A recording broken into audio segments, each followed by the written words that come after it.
नमस्कार। कहते हैं भारत में क्रिकेट सिर्फ एक खेल नहीं, एक धर्म है। और आज हमारे साथ मध्य प्रदेश क्रिकेट एसोसिएशन के अध्यक्ष खुद बैठे हैं। और क्रिकेट 2025 अभी अभी पैनल डिस्कशन एक जस्ट कंक्लूड हुआ है और सर हमने बहुत सारी बातें उसमें करी।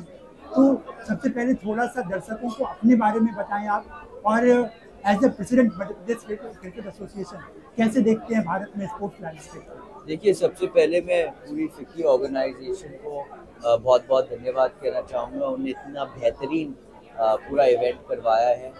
इतने इंटरेस्टिंग लोग उन्होंने पैनल्स पे लाए हैं। मेरे साथ भी बहुत ही इंटरेस्टिंग लोग थे जो अलग अलग स्पोर्ट्स कर रहे थे और भारत का नाम उस पर रोशन कर रहे थे। तो सबसे पहले मैं उनको धन्यवाद कहना चाहूँगा। जब मैं MPCA और MP के बारे में बात करूँ तो मैं गर्व के साथ कह सकता हूँ कि आज MPCA भारत में एक बहुत मजबूत और एक बहुत रेप्यूटेबल इंस्टीट्यूट बन चुका है। हम हर साल 3-4 प्लेयर डेवलप करते हैं। उसके साथ साथ हमारी जो लीग है MPL league, Madhya Pradesh premiere league, वो भी अब देश में अब नंबर 1 बन चुकी है। फैन फॉलोइंग के तौर पे, प्लेयर डेवलपमेंट के तौर पे और ऑर्गेनाइजेशन के तौर पे। मुझे लगता है कि अगले सालों में MP और MPCA जो टीम हम साथ में हमने खड़ा किया है बहुत मजबूत है और गर्व से कह सकता हूँ कि बहुत तेजी से बढ़ती जाएगी। सर दूसरा सवाल मेरा ये है कि मध्य प्रदेश में स्पोर्ट्स इंफ्रास्ट्रक्चर की बात करें, ग्वालियर और इंदौर में भी वर्ल्ड क्लास स्टेडियम्स है।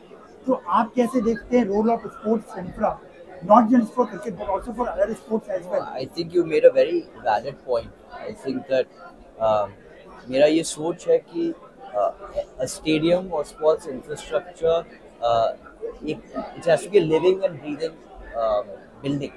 It's not just there to be standing, right? इसको यूज करना चाहिए अलग अलग चीज़ों के साथ। तो जैसे अब इंदौर में भी हम सोच रहे हैं, मध्य प्रदेश में ग्वालियर में भी हम सोच रहे हैं किस तरीके के साथ हम स्टेडियम के आसपास एक कल्चर बना सकते हैं। और वो कल्चर खाली स्पोर्ट्स वाले लोगों के लिए नहीं, लेकिन फैंस के लिए भी।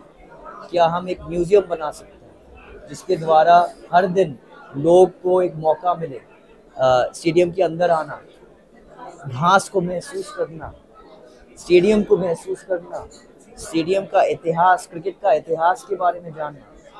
एक वो चैनल है। दूसरा है एक्सीलेंस, सेंटर ऑफ एक्सीलेंस कोई।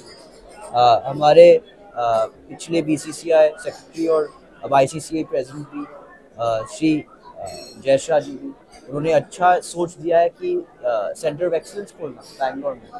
उसी तरह मैं भी मोटिवेटेड हुआ क्योंकि मुझे भी मध्य प्रदेश में एक सेंटर ऑफ एक्सीलेंस, तो हम उस पर भी सोच रहे हैं कि किस तरीके के साथ हम एक वहाँ पे भी सेंटर ऑफ एक्सीलेंस लेके आए, स्पोर्टिंग इंफ्रास्ट्रक्चर को और मजबूत करें ताकि और विभिन्न स्पोर्ट्स भी हमारे स्टेडियम के बाहर और आसपास आए।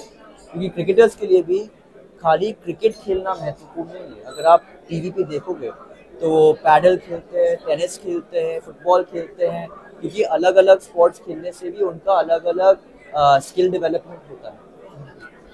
सर आखिरी सवाल, चूंकि मैंने ज्योतिरादित्य सर का भी इंटरव्यू किया था कुछ महीनों पहले और वो भी फिटनेस को लेके बहुत ध्यान देते हैं। तो मेरा सवाल आपसे ये है कि घर में क्रिकेट के अलावा कौन सा स्पोर्ट खेलते हैं आप? घर में हम सब कुछ खेलते हैं। हम पैडल खेलते हैं, टेनिस खेलते हैं, हम स्विमिंग करते हैं, हम भागते हैं, हम जिम में जाते हैं। तो हम सब कुछ कर लेते हैं क्योंकि बचपन से ही हम सबको जब TV के सामने नहीं रखा गया है। बचपन से ही मेरे पिता ने और मेरे माता ने बोला जाओ फील्ड पे खेलो, घर के अंदर नहीं बैठना, फ़ोन के साथ नहीं बैठना। बचपन से ही हम अलग अलग स्पोर्ट्स खेल के आए और मेरे पिता भी मेरे साथ खेलते थे, मेरे माता भी मेरे साथ खेलते थे।